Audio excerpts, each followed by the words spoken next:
Breaking news, Senate Republicans blocking a bill that includes billions of dollars in aid for Israel and Ukraine, despite dire warnings from the administration that U.S. funding for Ukraine will run out in a matter of weeks. President Biden tonight also warning, quote, "We can't let Putin win." Republicans are insisting that any foreign aid to Ukraine has to be linked to major policy changes at the U.S. southern border. Even those who are very for helping Ukraine right now willing to let it go. In exchange for that. Manu Raju is out front on Capitol Hill. So, Manu, does this really mean, and this is a really crucial thing, you're almost 2 years into a war where Putin has lost hundreds of thousands, you've got casualties that the United States could be literally about to walk away from. It would be an incredibly important moment in history. Does this really mean that U.S. aid to Ukraine right now really could be over?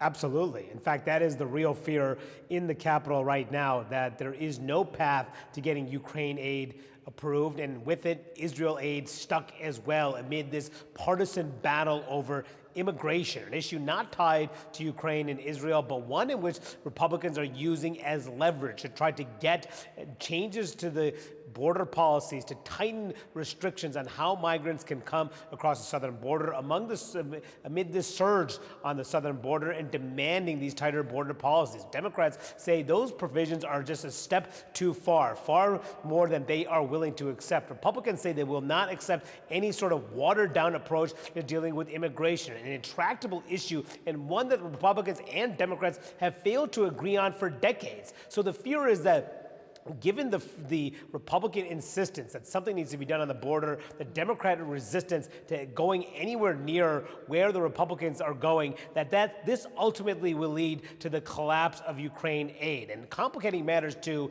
is that there is still staunch demands among the new Speaker of the House to ensure that there is no watered-down version of immigration policy included as part of this deal. And Johnson himself has called for each of these pieces in the emergency aid package, such as Israel and Ukraine, to be approved individually. Democrats and the White House want it to be all tied together, but first they need to agree on the policy, and they are nowhere near getting a deal on the policy, Aaron. So the concern is that Congress may leave for the holidays without aiding Ukraine, and even as the White House warns that aid is needed now, others will be kneecapped in its war against Russia.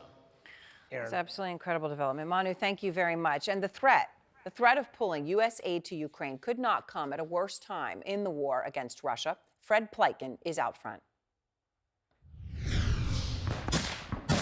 Ukrainian forces desperately trying to hold the line against waves of Russian attacks.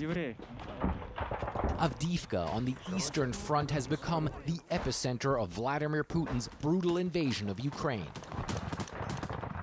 Frontline troops speaking to CNN say they can withstand the onslaught, but only if they continue to get weapons from the U.S. Of course, we won't back down, the soldier says, but we really won't win without the support from the United States. Gains are hard to come by in the harsh Eastern European winter. Nearly all front lines are static, even though tough battles are ongoing. Ukraine's president, Volodymyr Zelensky, visiting a command post, imploring his forces to keep fighting on. I beg you to win, to be strong. Don't waste your initiative, Zelensky said. But Ukraine's president is also dealing with the increasingly grim results of Russia's attacks, visiting a children's hospital treating amputees and a military clinic where Zelensky thanked battle-scarred soldiers for their service on Ukraine's Armed Forces Day. Victory is ahead, he said, and what else? Could there be an alternative? We all know there can't. But despite massive battlefield losses, the Russians aren't backing down. And as the U.S. tries to isolate Vladimir Putin internationally, some of America's most important allies in the Middle East are rolling out the red carpet for the Russian leader. Both Saudi Arabia and the United Arab Emirates have not sanctioned Russia over the war in Ukraine and remain important partners for the Kremlin on the world's oil and gas markets. Today, thanks to your position, our relations have reached an unprecedented high level, Putin said in the UAE. Putin's message to the U.S. and its allies, Russia will not be isolated.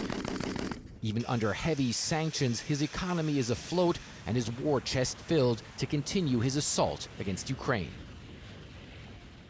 And Aaron, for the first time, the U.S. is now charging 4 Russian soldiers in absentia for war crimes against a U.S. citizen living in Ukraine. An indictment unsealed today accuses the 4 Russians of illegally detaining and torturing the American when they invaded the town of Milova in southern Ukraine in April of last year. Aaron? All right, Fred, thank you very much.